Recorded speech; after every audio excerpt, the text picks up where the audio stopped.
नमस्कार. मी भाऊ तोरसेकर. तुम्ही बघत आहात प्रतिपक्ष. मित्रांनो, सध्या महाराष्ट्राच्या मराठी माध्यमामध्ये शिंदे आणि ठाकरे यांची सुप्रीम कोर्टामध्ये जी पक्षावर कब्जा मिळवण्यासाठी केस चालू आहे, त्यावरून गदारोळ चालू आहे.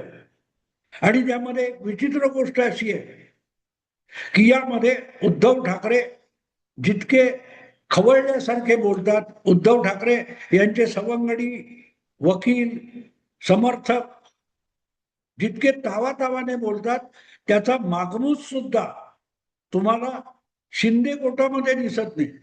दस्तूर खुद्द एकनाथ शिंदे किंचितही विचलित झालेले दिसत नाही. निकाल आपल्या बाजूने लागणार याविषयी एकनाथ शिंदे यांच्या मतामध्ये किंचितही शंका दिसत नाही. पण आपण आधीच जी लढाई गमावलेली आहे, त्यातून परत एकदा आपल्याला पक्षाचा अधिकार मिळावा किंवा निदान एकनाथ शिंदे यांच्याकडून पक्षाचं नाव आणि चिन्ह काढून घेतलं जावं, यासाठी आटापिटा करणारे जे उद्धव ठाकरे आहेत, त्यांच्या कोर्टामध्ये अखंड विचलित तुम्हाला झालेलं दिसेल. अखंड विचलित आहे. संजय राऊतांपासून अगदी त्यांचे असीम सरोदेपर्यंत सगळ्यांची रडारड सुरू आहे.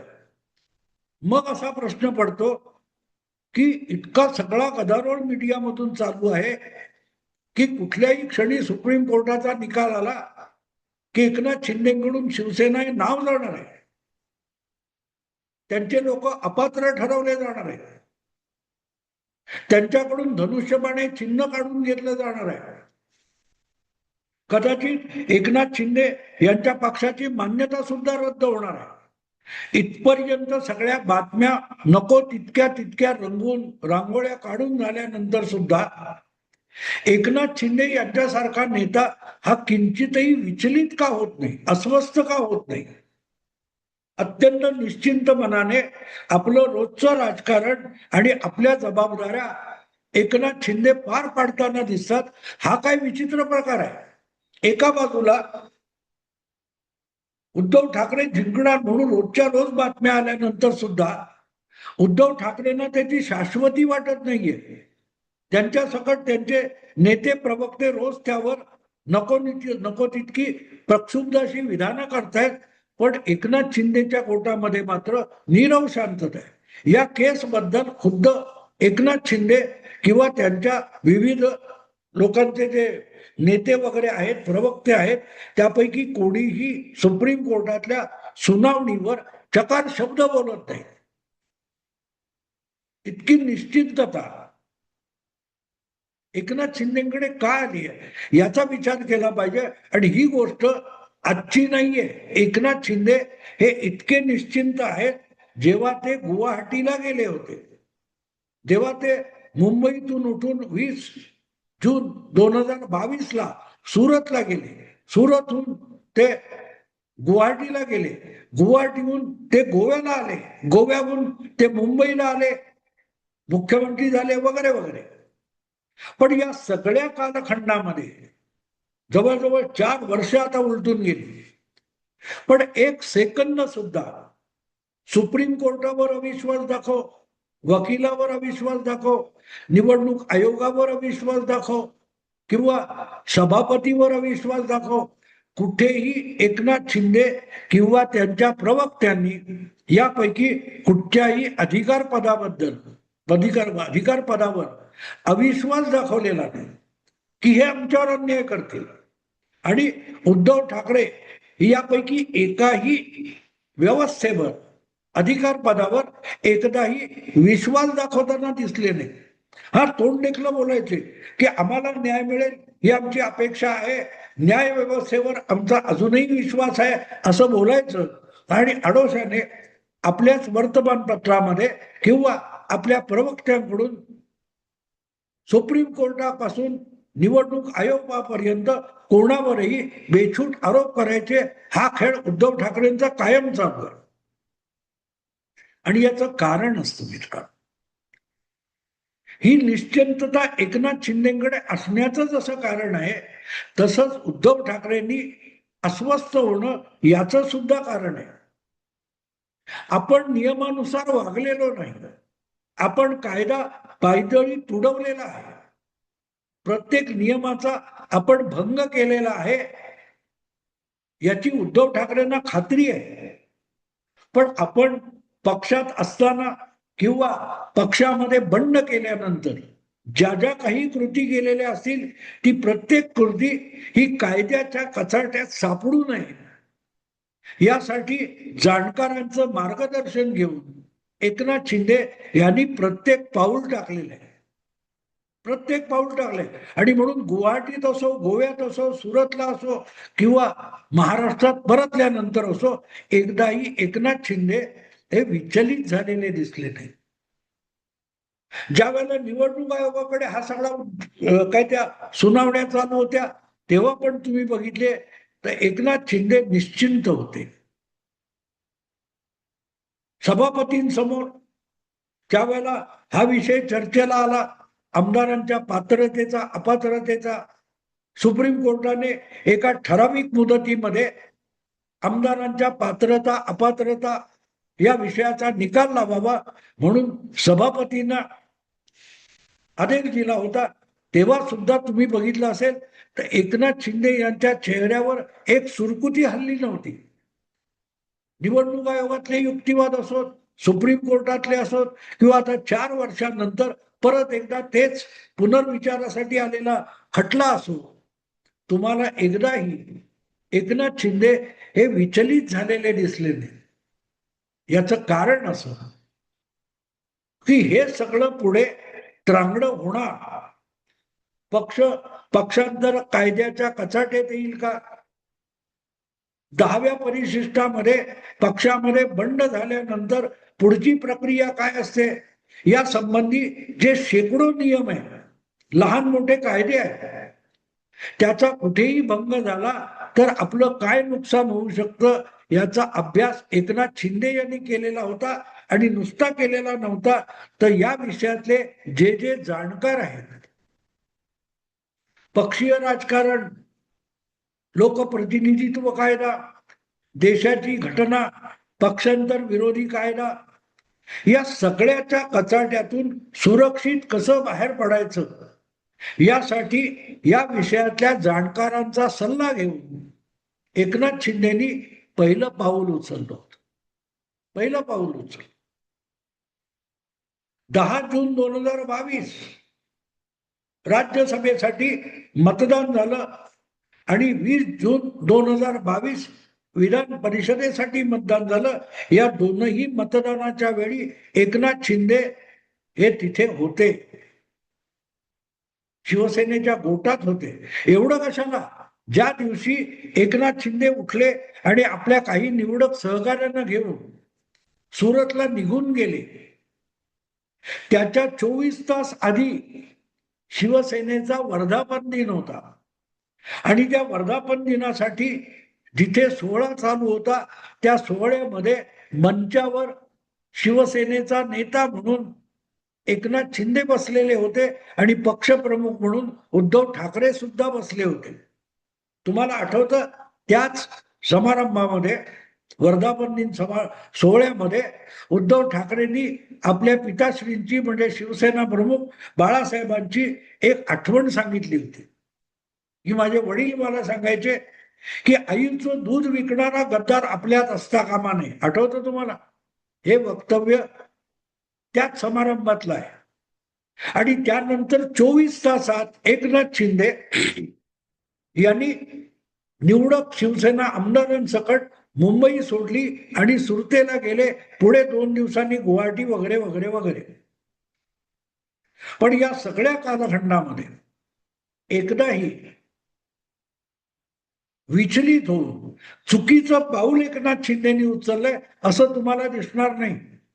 त्याच्या उलट उद्धव ठाकरे यांनी, मला वाटतं नार्वेकर त्यांचे जे प्रायव्हेट सचिव आहे आणि रवींद्र फाटक या दोघांना सुरतेला एकनाथ शिंदे यांची समजूत काढायला पाठवलं होतं, मिलिंद नार्वेकर आणि रवींद्र पाठक, पण त्यातून काही निष्पन्न झालं नाही. पण उद्धव ठाकरे यांना डबल ट्रिपल गेम खेळण्याची जी हौस आहे, त्यातून ते स्वतःचं नुकसान करून घेतात.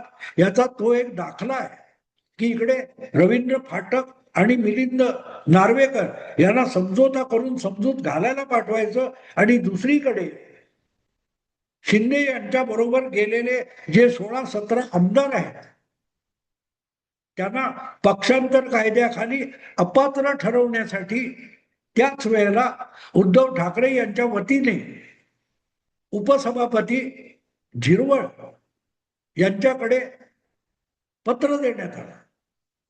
आणि हे पत्र दिलं हे एकनाथ शिंदेना ताबडतोब कळलं होतं, म्हणून त्यांनी जाहीररित्या सांगून टाकलं ही इकडे बोलणी करायला समजुतीसाठी दूत पाठवायचा आणि तिकडे आम्हाला अपात्र ठरवण्याची कारवाई सुरू करायची.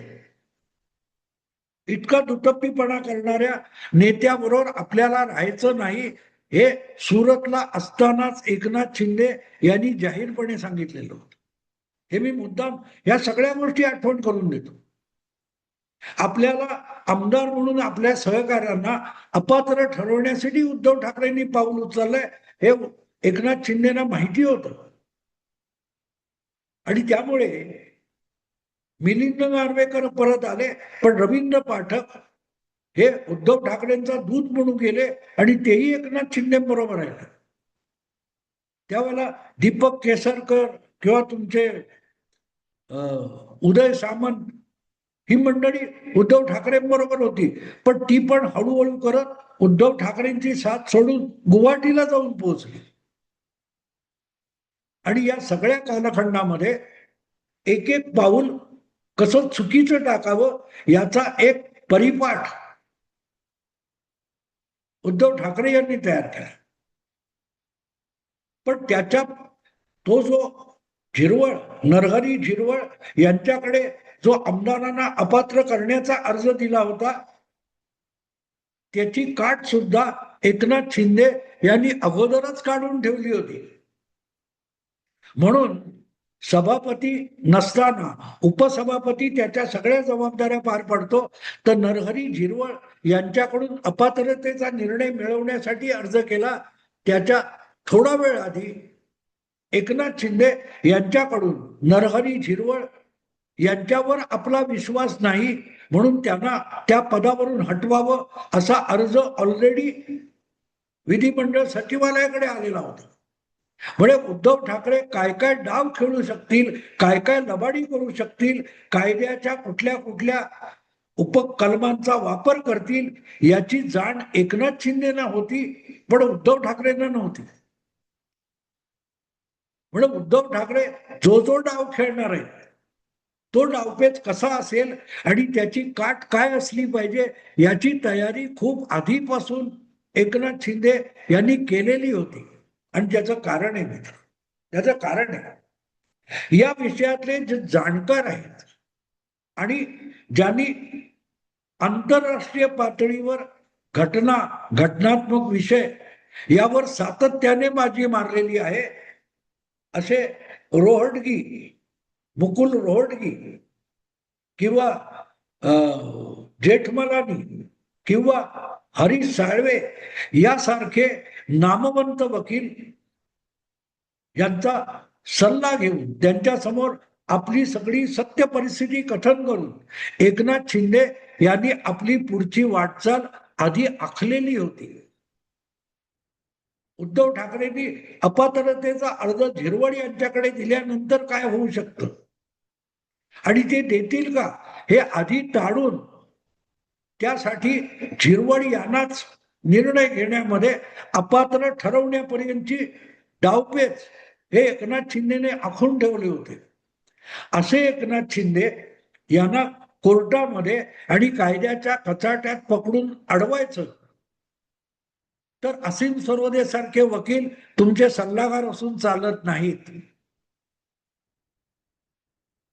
कपिल सिब्बल, असीम सरोदे यासारखे फक्त मीडियामध्ये झळकणारे जे वकील असतात ते प्रत्यक्ष कोर्टाच्या लढाईमध्ये आणि कोर्टाच्या आखाड्यामध्ये उतरले की पराभूत होत असतात, हे आजवरच्या विविध कोर्टांच्या निकालातून आपल्याला कळू शकतं. आणि दुसरीकडे मुकुल रोहटगी असतील, तुमचे हरीश साळवे असतील किंवा महेश जेठमलानी असतील, यांनी अशा घटनात्मक आणि कायदेशीर आणि संवैधानिक बाबतीमध्ये सातत्याने मिळवलेलं यश आपण तपासलं तर कळतं की एकनाथ शिंदे निश्चिंत का आहेत. ही सगळी कोर्टामध्ये केस गेली, हायकोर्टात असेल, सुप्रीम कोर्टात असेल, निवडणूक आयोगाकडे असेल, ते गेल्यानंतर एकनाथ शिंदेनी वकील शोधलेले नाहीत. जे वकील आज कोर्टामध्ये त्यांची बाजू समर्थपणे मांडतायत, त्या वकिलांनी 4-5 वर्षापूर्वी जो सल्ला दिलाय तो किती योग्य होता हे गेल्या 4 वर्षातल्या प्रत्येक निर्णयातून सिद्ध झालेलं आहे. निवडणूक आयोगाला आरोप केले, सुप्रीम कोर्टावर विकलं गेल्याचे आरोप केले, म्हणून सत्य बदलत नसतं मित्रांनो. कोर्टाला असो, निवडणूक आयोगाला असो, कोर्टात कायद्याच्या आणि नियमांच्या आणि पुराव्यांच्या निकषावर कुठलाही निर्णय घ्यावा लागत असतो. आणि त्यामुळे या विषयात जे जाणकार असतात तेच तुमचे पुरावे, तुमची कागदपत्र बघून तुम्हाला मार्गदर्शन करतात की असं असं कर तर तू अडकू शकणार नाहीस. पण असे सल्ले, जाणकारांचे सल्ले घेण्यापेक्षा आपल्यासाठी टाळकुटेपणा करणारे आपले स्तुती पाठकच उद्धव ठाकरेंनी वकील केले असतील तर त्यांना फसत जाण्यापलीकडे काय पर्याय उरत नव्हता. पण दुसरीकडे जे या विषयातले, त्या क्षेत्रातले जाणकार आहेत, संविधानाचे जाणकार आहेत, कायद्याचे आणि कोर्ट कचेरीतले जाणकार आहेत, त्यांचा सल्ला घेऊन त्यांनी दाखवलेल्या मार्गाने एक एक पाऊल टाकत जाणारा निश्चिंत मनाने पुढे जातो. आणि एकनाथ शिंदे म्हणूनच गेली 4 वर्ष कितीही प्रतिकूल बातम्या आल्या तरी विचलित होत नाहीत, अगदी निश्चिंत मनाने आपलं काम करतात, आपलं राजकारण चालवतात, आपला पक्ष चालवतात.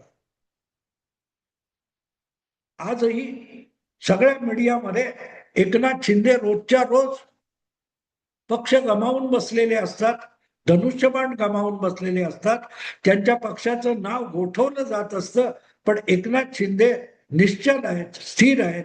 याचं कारण त्यांनी योग्य माणसाचा सल्ला घेतला. भुरट्या लोकांच्या नादी एकनाथ शिंदे लागत नाही, ही जमेची बाजू आहे. मित्रांनो, आता थांबतो. आवडलं लाईक करा, शेअर करा आणि प्रतिपक्षाला सबस्क्राईब करा. नमस्कार.